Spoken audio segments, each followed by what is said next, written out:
I feel like the Lord's leading me to just go live often and share my revelations. So, as you can see in the what do you call it, the picture, the thumbnail. I put up a picture. I went to Dollar General a few ago, and legitimately,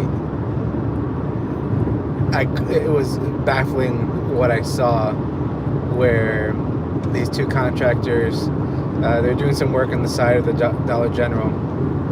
They put an electrical cable crossing the front entrance of the store. I'm like, dude, what are you doing? I mean, I didn't go over because I was about to leave, but it's going to be some amazing, well, probably not lucrative lawsuit if someone trips over that, because it is, after all, a dollar store. But it's just so, it's like cutting the corners as far as, just running an electrical line. I mean, you could literally put it on top of the double doors, tape it there temporarily, or find another electrical outlet around the place. I mean, it was such a, I don't want to say ditzy, or I would say more lazy. It was lazy, and the title of this video, it's when you don't show up, you won't get God's best. Because when you show up, not even just as a Christian, it's better when you show up as a Christian with all the Christian values that's connected, but just, worldly morals, worldly, being aware, it pays off. But then with God, you have His favor on top of that. And so I believe when you do a good job, when you're blessing others, and my general rule of thumb, my golden rule for life is do unto others as you like to be done unto you. I believe that's in Matthew, and it's so true. And even there's I think the Indian, from India, the adage of karma, it's very similar to that, but with God, it's His blessings and His favor, they come to those that are in His good graces, and they're looking to bless others out of the abundance of their heart, and just wanting to give back. The Lord sees that, and He wants to bless those that want to do a good job for others, and even just for themselves and for their families. It pays off. And so in connection with that, there was something that I believe the Lord spoke to my heart, sort of a download, and I've heard from other preachers, more than I would like to, where when you misrepresent, or even I don't want to say the word, half-bootied your way into your job, or into life, or into your marriage, or into your church, serving the people, or what have you,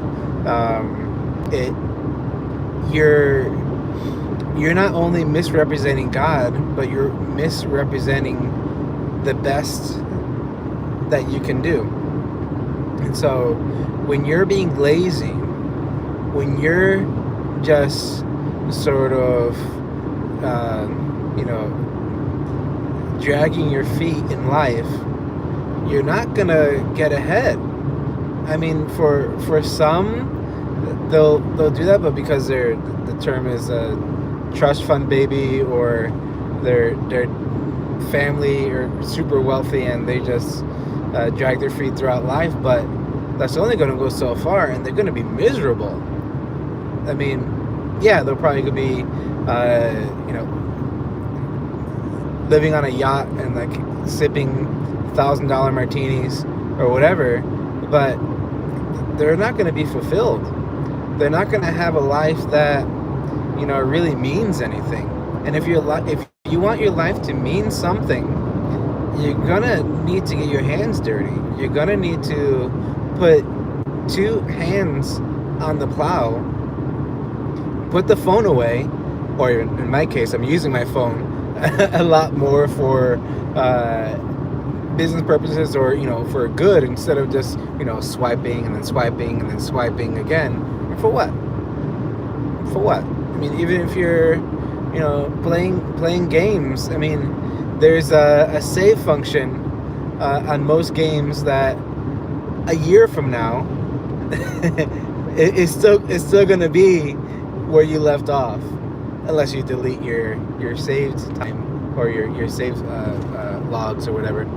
But what I'm trying to get at is, if you really want to make something out of yourself, you're gonna have to put in the work. A lot of what I like to sort of explain as it pertains to biblical theology or sayings and what the Bible speaks about as far as the truth and the law. Jesus explained it for the time of the age, where it was very agricultural, and it's very much something that could connect for today, like the seed time and harvesting. There's a time to work, there's a time to sow, there's a time to prepare, and there's a time for harvesting. And there's a time and a season for everything that God puts into play.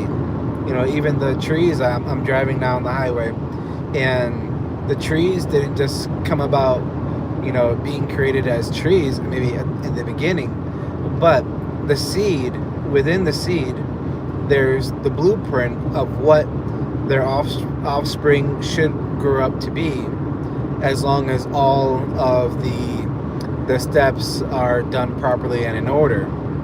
And so if there's the right soil, if it's the right amount of moisture, if there's the right amount of sun, if there's the right amount of things in play in the environment, nutrients and all, then it's going to grow up to be, a beautiful budding tree that's going to spring forth a bountiful harvest.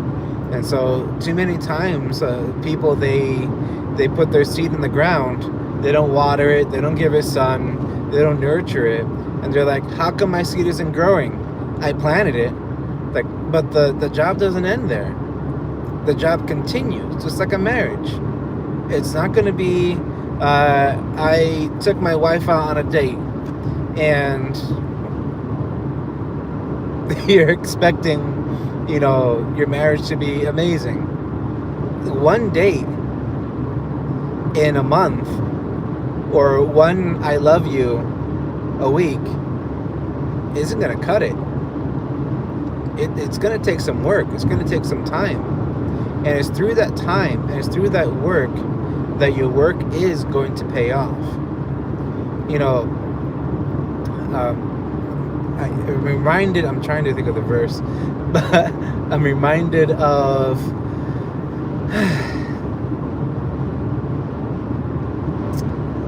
when I know about the Bible speaks about that if you ask God for bread, He's not going to give you a stone. And if you're working hard at creating something out of yourself, if you're doing honest work, if you're not swindling people out of their money, or out of their retirement, and trying to make a buck deceitfully, it's not going to end well for you, regardless if people see you or not, because God sees you. In the same way that God sees people that are doing evil and doing wrong, they're not going to go unpunished. In the same way, you're not going to go unblessed. Yeah, I feel the Lord on that. God sees your good hard work. God sees the struggles you're going through, and I'm believing that He will bless you, yes, you, in due time. Even though now may be a a season of lack for you, whomever this is for. It may be a winter for you. It may be a time of desolation. But soon spring is coming. Yeah, I decree and declare that over you. Spring is coming. The fruitfulness and the multiplication of what you sowed is going to come to fruition in its season, in its due time. You know, I believe that the Lord allows us to go through certain seasons of our lives for a time, so that we could learn, so we could grow, and then using what we learned in that time and in that season to move on and to move forward into bigger and better things. I don't believe it's God's desire or God's will for us to be in an eternal winter or an eternal spring or an eternal summer or even an eternal fall. Although I love fall. Fall is my favorite weather. I mean, I'm in New England, and it's nowhere is it in New England with all the colors and changing leaves. But anyway, that aside, it's going to be completely boring if every day of my life it's fall. I mean, granted, there are certain areas in the world where it's eternal summer or eternal winter, like the Antarctic. Maybe in thousands of years ago, they were what do you call it? Green forests in the Antarctic, but not for a while. It hasn't been like that for a long time. And the same in the desert, like here in the States. Nevada and all of that used to be covered in water. That's why there's a lot of clay in those areas, because it was under water. And so now it's a desert, in the Mojave Desert and all of that. There's a time and place for everything, and there's a season for everything. I think was a Solomon in Proverbs, he speaks about there's a time to marry, there's a time to die, a time to start a business, time to close a business, a time to get married, a time to let go of your spouse, you know, God forbid, through death or extreme violence, you have to let him go or let her go, because you are not a punching bag, and you are not a rug to be stepped on. But that's besides the fact.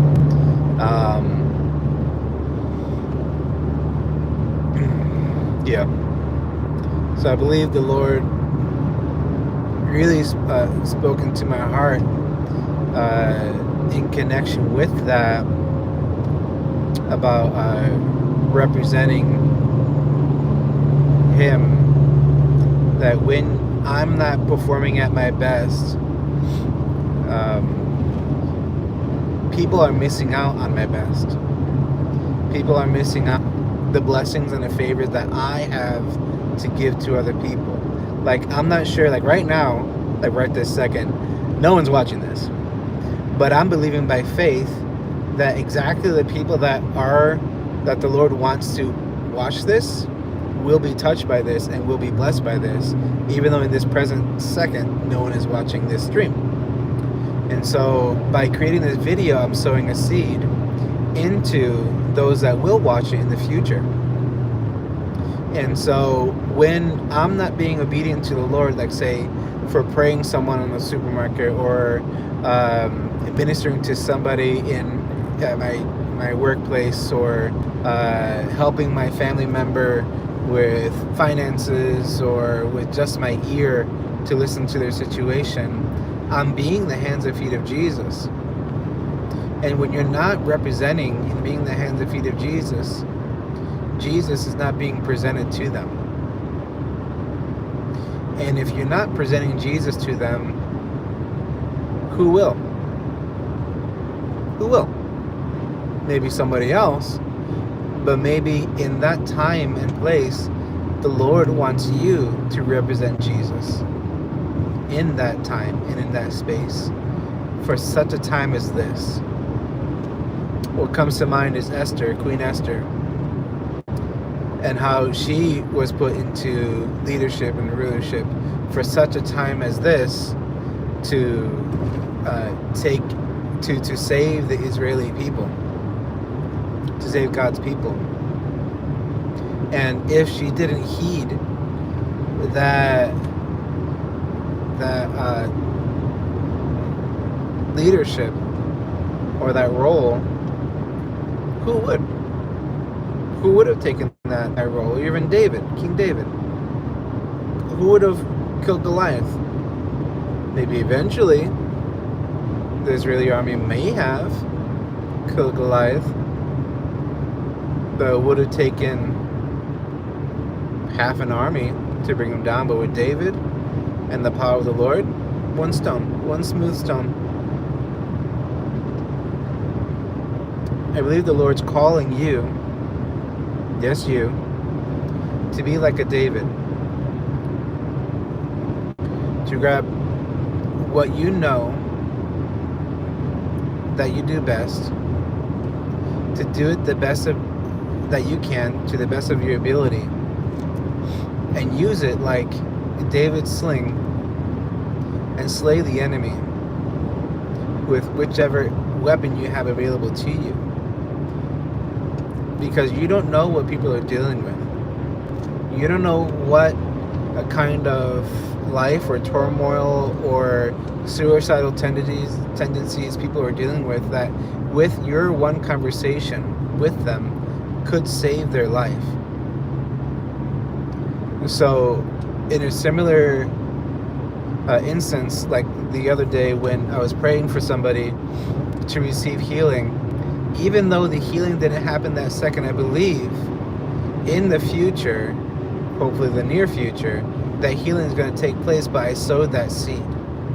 I was obedient in believing that the Lord is fully capable of healing in that moment, but maybe in that moment the Lord wanted me to show him love. We are the hands and feet of Jesus to show people what God can do through a surrendered heart and with a loving heart surrendered to Jesus. Because if we're not surrendered to him, if we're not showing them love, who will? Someone else maybe, but in this present time, I believe the Lord wants to really up the game. He's been upping my game a lot and really bringing into the forefront of my mind who he wants me to bless, who he wants me to be present for. And for the most part, it's going to be people that you live with, people that you see day in and day out, because you already have a relationship with them and the guards are down. And then when you are present and representing well in your family, in your home, in your marriage, with your children, in your church, with your friends, then I believe the Lord's going to open up the floodgates so it could be a blessing to more people. You know, I believe the Lord's a sovereign God. He's so forgiving. He's so loving. He's so extravagant in the way that he does things. It's just, I'm in awe sometimes in the way that he deals with us, not deals with us, the way that he forgives us and he guides us and directs us. He's so loving and so caring and understanding that, you know, it's going to take a lot for him to I don't know, say no to us. But I mean, it's only in his good, through his goodness, he'll say no. Like, jeez. Just came off a red light and anyway. So yeah, I think that's pretty much it, what I want to share. Like and subscribe, all the good stuff. I pray you're blessed by this message. I'm going to try to do more videos when I can, but yeah, God bless you and enjoy the rest of your day.